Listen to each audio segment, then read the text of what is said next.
Hi, good Monday. Today is June, I believe, 12th, 2023. How's everyone doing today?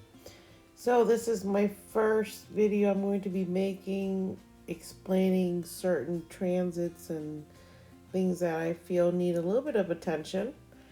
So we can talk and, have conversations about astrology. And one of them is about retrograde planets. And what does that mean? RETROGRADE. Um, it basically means that the planet appears to be moving backwards in the sky. So when we look up at the planet, it looks like Mars is going backwards in the sky, but it's actually not. It's the way that all the planets travel around the sun is in an elliptical, or is it elliptical? Yes, oval, oval transit. It's not a circle, it's an oval. So sometimes, depending on where we are on Earth and we look out into the stars, that planet is so far away from us that it seems like it's moving backwards, or there's something happening that we can't see because it's on the other side of the sun from us, so we don't feel its energy. And these are retrogrades that happened when the astrological calendar was first invented. That calendar, when you look at the stars up in the sky, do not match the sky of today, because that calendar was made a long time ago and that's how it was set. So the way the planets move now, when we look up there at the stars tonight via astronomy, we place those stars onto our birth chart stars and we compare the transits, how they exist within our birth chart.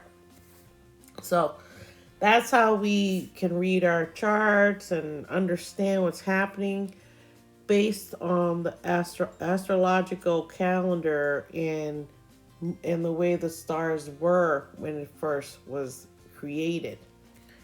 So it's a lot of histories, a lot of science, a lot of angles, and then with the modern astrology modern astronomy, the way planets are now, there's a lot of things going on. That there's like evolutionary astrology. There's all kinds of astrology and astrologists. And from all of them, I watch, I listen, and I pull in what I feel, what my mind, my soul, my heart connects to use to help me in my relationships, specifically with my family, my mom, my sons, my life partner, and anyone else who comes within that sphere of interacting with me, and if they made a imprint on me. So I've been looking at charts and astrology since I was about 20, after my serious car accident I had at that age, when I was almost finishing college.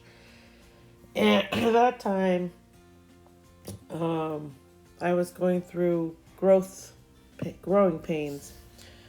And now I am 55, going on 56, and I've used this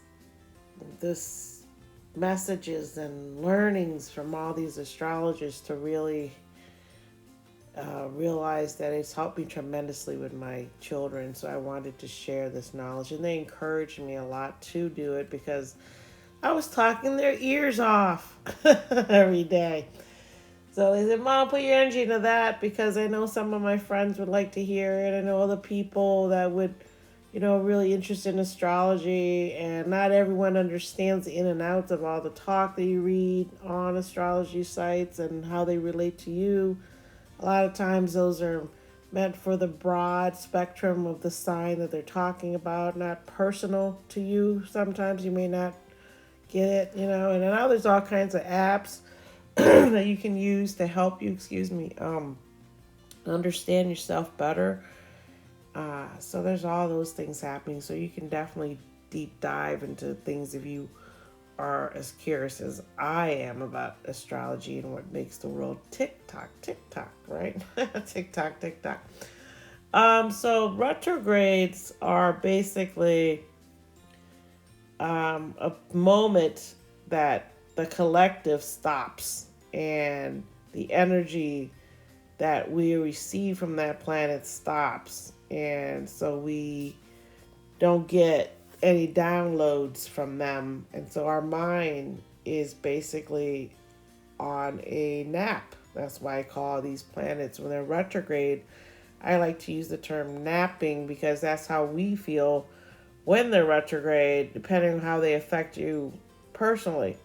I happen to have Sun, Pisces, and Mercury, and Mars, and Pluto. All these planets very personal to me. So I had to study a lot because of the birthday I was born. It's very complicated, as it turns out. That's why I dug deep into it.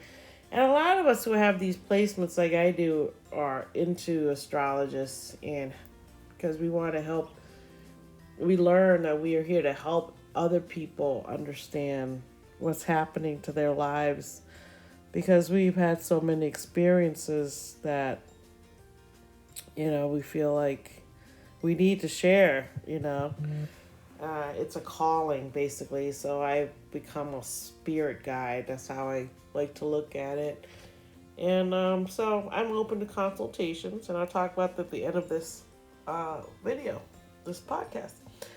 So, retrograde recently was Pluto, who was in Aquarius. It went retrograde last weekend, or a couple weekends ago, and it's in the sign of Aquarius, but then it moved back to its old haunt for the past 12 years, Capricorn, yesterday on June 11th. So Pluto took a nap starting May 1st and will be asleep until October 11th. So before that May 1st period and after October 11th period, they're called the pre-retrograde and then the post-retrograde. Pre, before, post, after, right? And that's about 2 weeks.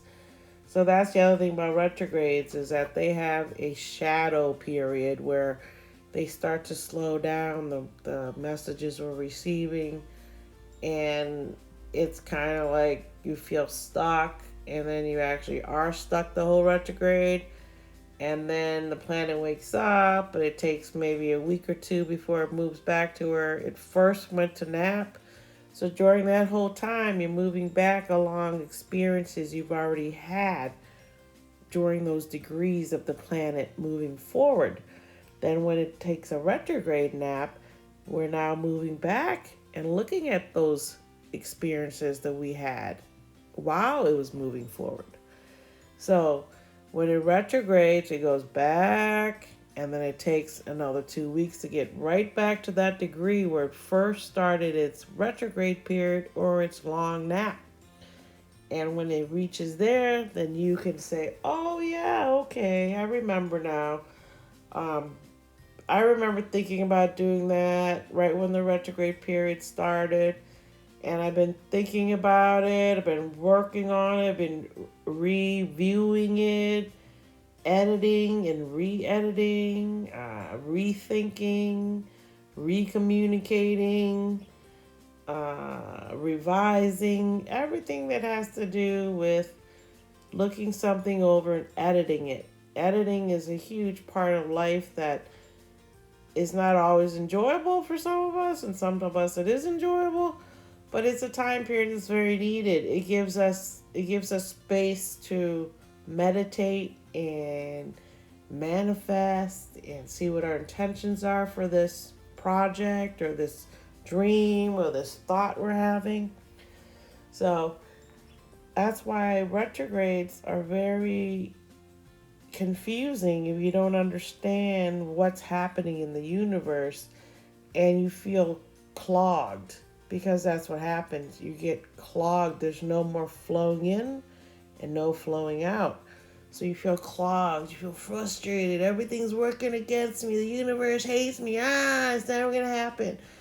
And retrogrades can last for long periods of times or short periods of time. So with that knowledge and a roadmap to why you feel stuck is very important. That's why astrology, I believe, will soon become a course in a university all over the world, because when you're armed with that, you act, and if you're interested in it, it's because you're meant to go learn this and be a carrier of light. And being a carrier of light means exactly that. You shine your light on the things so people can see, oh look, watch your step right here. There's a little step coming down. That's all an astrologist does, is say, hey, points to light, and you can choose to go down that step or not. Right? And that's what astrology is. And I believe that retrograde periods are kind of like that time when the light, instead of shining and showing you where you're going, the light is now pointed on a subject matter that you can mull over, and you must mull over for the amount of time of the retrograde. And Pluto, for instance, is the outer planet that rules Scorpio, scorponic effects. The dragon, the phoenix rising out of the ashes is really the best one that astrologists like to use for Pluto. It's energy that everything must turn into ash, and then it comes back more powerful, right? So Pluto being napping here and then going back to Capricorn, where it was for 10, 12 years, and every Capricorn will let you know their life. And when I speak about a sign like Capricorn, I'm speaking about the Sun Capricorn, the Moon Capricorn, and the Capricorn rising person. Every Capricorn can let you know that their life is not the same as it was. They had to leave and let things go that they no longer need because it doesn't serve their purpose for the future. And a lot of them can tell you that they've let go of a lot of things. My son, for one, is a Capricorn, born in December 26th. And he was 9 or 10 when it started. Now he's 23. And he's, now that Pluto's moved back Capricorn, he's going to be finishing up his college degree while Pluto's back in Capricorn. And then he'll be done, and it'll be something that of his education, which is something Saturn rules over, the educational system, the structure, the institution of learning, especially higher learning. He'll be done with his higher learning and leave his college years behind and move on. And now no longer a child about learning, now an adult, right? So that's how Pluto comes in and changes everything. So if you were born a Sagittarius, Capricorn, or Aquarius in the 90s, you would have gone through a lot of changes, a lot of moving, a lot of things happening for you. Because I know when Pluto went through my Pluto area, I basically have not lived in one place in a house since I was 1 or 2 in the same spot and the same country. I moved around from at 1 and 2 to America, and then back again at 5 or 6, 9. I lived in America from about 2 or 3 to 5, and then moved back at 9. Then lived in Germany from 12 to 15. Then lived in New York, then lived in Maryland, then lived in Florida, now I live in Illinois, and I've been here for 20 years. So maybe 30 years. Yes, at least 30 years. 35 years. So as long as I've been reading about astrology, I've lived in Chicago, Illinois area. So that's what I'm talking about, Pluto. And all these outer planets. They affect your life in a slow burn. Nothing's quick. And same with the people born in the outer planets. Like, let's say, Sagittarius, they're not as slow as the other outer planets, but they're slower than the inner planets. They're the first one that takes a year to travel around Earth. And then Saturn takes about 10 to 15 years, and that's Capricorn. And then there is Aquarius, which is also ruled by Saturn and Uranus. So Capricorn takes about, Aquarius takes about, which would be Uranus. Uranus takes about 84 years. So we jump a huge shift, right? Saturn takes 30 years. I'm sorry, I think I said that wrong. Jupiter takes 1 year. Saturn, which rules Capricorn, takes 30 years. So they're truly an outer planet. And then Uranus, which rules Aquarius, is also ruled by Saturn, takes 64 years to travel around the sun.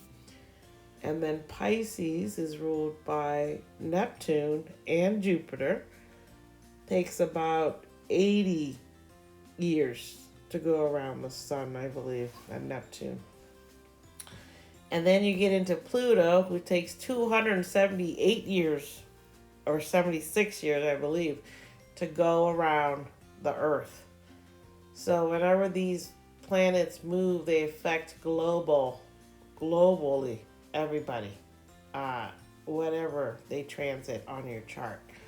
So that's why it's really important to get into astrology, just to know your in and outs about your own personal self and how you can become more confident and joyful in your life, understanding that who you are is why you're here and why you signed up to be here during the new Earth, they're calling it, the new uploads that we're getting from the universe with all the solar flares and all the outer planets being moving around at the same time.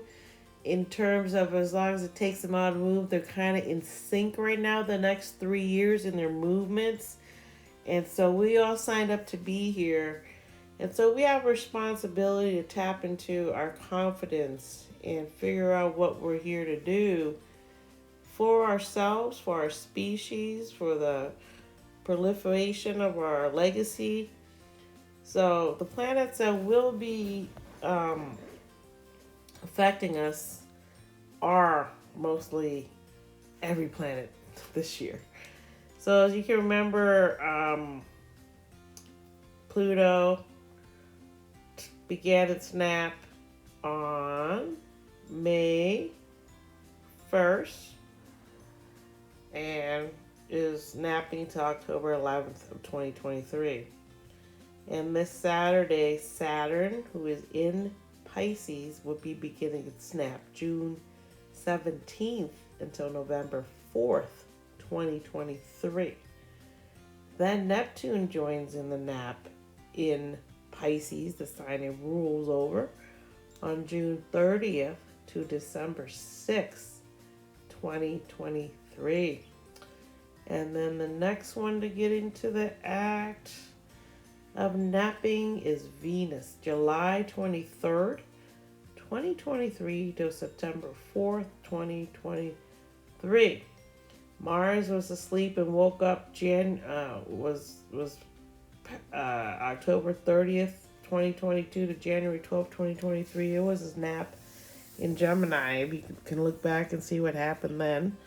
And then Jupiter was napping the same time from basically Halloween till January 12th, 2023. So they both napped the same amount, Mars and Jupiter together, October 30th, 2022 to January 12th, 2023. So those guys were napping, and now these other guys are getting ready to nap, and then Chiron's going to join in, which is the dwarf, I think it's a comet. Yeah, it's a comet, the healing personal comet, the warrior planet that heals you. July 23rd till December 24th, 2023. Then Mercury will join in the dance with its next retrograde August 23rd, the day after my son's birthday in Leo, till September 15th, 2023. and then again December 13th until January 2nd, 2024. So that's what's happening, and every retrograde that's happening, there is a pre-shadow period, post-shadow period. I just explained the shadow period to you. And also, unless these planets are personal to you, a lot of times they won't affect you personally. They will be affecting the outer world, and you can see it happening if you're tuned in. And through being tuned in, you can see how those cycles can help you personally, and that's what I do. Um, I happen to be born on a day that's very, it's called it's the fool's birthday, they call it. And so in that way, having the moon in Pisces for me, I'm affected basically from the sun all the way to Pisces, the last sign of the zodiac. So, and the sun is exalted in Aries. So basically, the sun's super happy in Aries. And then Pisces rules the end of all of it. So in that way, that's why I really wanted to study astrology, because I felt like an urge to always say stuff about stuff and I didn't know where it was coming from, and now I do know. It's my destiny to be a carrier of light, to shine the light on situations for you to see and help you, and you can decide you want help or not. That's free will. So basically, retrograde, when I talk about it, I talk about it as it's napping. That planet's napping, meaning I can't see the planet because it's either moving backwards or there's something obstructing its energy to the point where I take it to mean that that planet is tired and is napping, and so I'm not feeling any energy. The world isn't feeling any of that energy because it's not extending any energy out because it appears to be moving backwards, but it's not. It's just its energy is just being cut off from us. So retrograde is just a way of saying it. And usually you'll see it in astrology charts as an R with an X tail, which I'll put on my page. You'll see. So basically that's that, and I want you guys to know I'm open to consultations. As I said earlier, I'm at Jody Boots, my handle, or at astropod_cast.